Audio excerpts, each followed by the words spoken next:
Pemirsa Dinas Lingkungan Hidup utawi DLH Kabupaten Bangli kauningin ngewawahin malih jadwal pengangkutan sampah. Luwesane katanyane kaangkut ping siki arahina ngawit tanggal siki November pacang kaangkut ping kalih arahina. Indeke inucap kabaosang oleh Sekretaris DLH Kabupaten Bangli Gusti Laksana. Gusti Laksana maosang pawahan jadwal angkut sampah kemargiang sengkaning kawentenan lu ring tengahing keramaian nincap. Napi malih akeh kelaksanaan upacara agama penincapan kawentenan lu inucap kauningin kantos ping 3 saking katahnyane. Tios punika pawahan galah angkut inucap taler pinake Cina sokongan ring pemargi G20 ring Bali.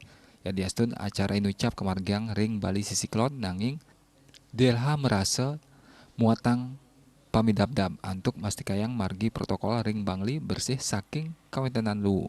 Kerencanayang pengangkutan lu kemargiang ring galah semeng mewah sande. Utamanya ne selantang margi protokol inggih punika ngawit guliang ngantos penlokan.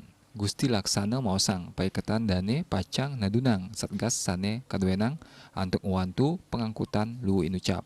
Ngawahin galah angkut lu pacang kemargiang kantos acara G20 puput. Dayu Swasrina Bali Pos.